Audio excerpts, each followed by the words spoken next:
स्वर्ग और नरक। एक बुजुर्ग औरत मर गई थी। यमराज उसे लेने आए। औरत ने यमराज से पूछा, आप मुझे स्वर्ग ले जाएंगे या नरक? यमराज बोले, दोनों में से कहीं नहीं। तुमने इस जन्म में बहुत ही अच्छे कर्म किए हैं, इसलिए मैं तुम्हें सीधे प्रभु के धाम ले जा रहा हूँ। बुजुर्ग औरत खुश हो गई, बोली, धन्यवाद, पर मेरी आपसे एक विनती है।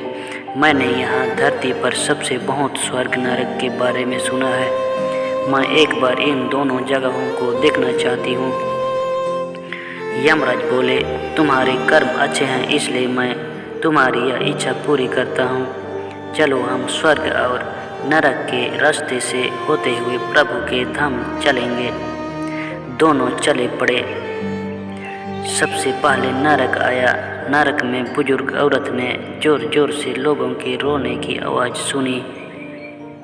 वहाँ नरक में सभी लोग दुबले पतले और बीमार दिखाई दे रहे थे।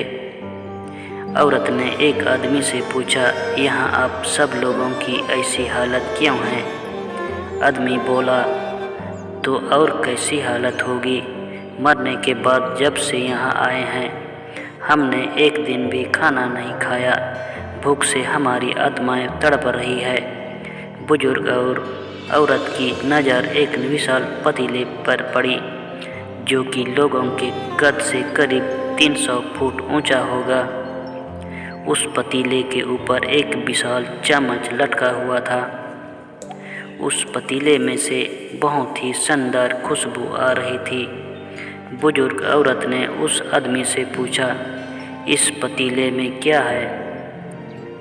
आदमी मायूस होकर बोला, यह पतीला बहुत ही स्वादिष्ट खीर से हर समय भरा रहता है। बुजुर्ग औरत ने हैरानी से पूछा, इसमें खीर है तो आप लोग पेट भर के यहाँ खीर खाते क्यों नहीं? भूख से क्यों तड़प रहे हैं? आदमी रो रो कर बोलने लगा, कैसे खाएं? यह पतीला 300 फीट ऊंचा है। हम में से कोई भी उस पतीले तक नहीं पहुंच पाता। बुजुर्ग औरत को उन पर तरस आ गया। सोचने लगे, बेचारे खीर का पतीला होते हुए भी भूख से बेहाल है। शायद ईश्वर ने इन्हें यही दंड दिया होगा।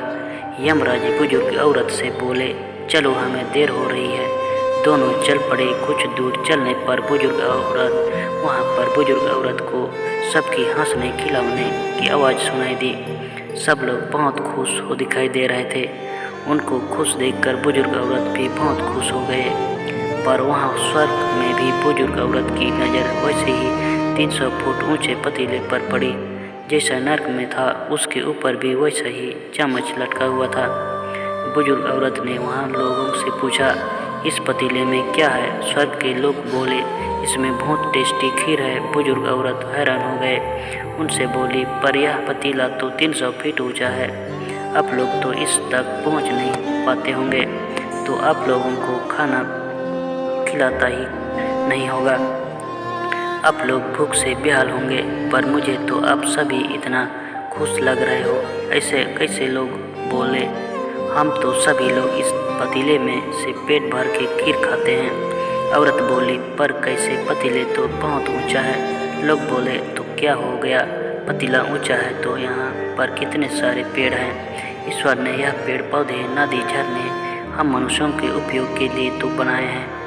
हमने इन पेड़ों की लकड़ी ली, उसको काटा, फिर लकड़ियों के टुकड़ों को जोड़कर विशाल सीढ़ी का निर्माण किया।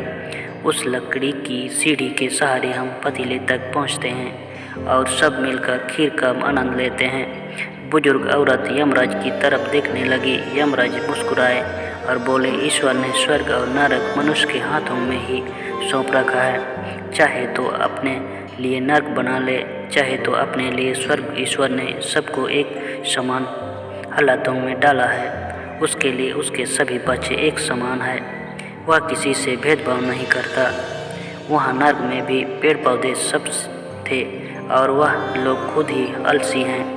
उन्हें खीर हाथ में चाहिए। वह कोई कर्म नहीं करना चाहते, कोई मेहनत नहीं करना चाहते, इसलिए भूख से बेहाल है। क्योंकि यही तो ईश्वर की बनाई इस दुनिया का नियम है। जो कर्म करेगा, मेहनत करेगा, उसी को मीठा का फल खाने को मिलेगा।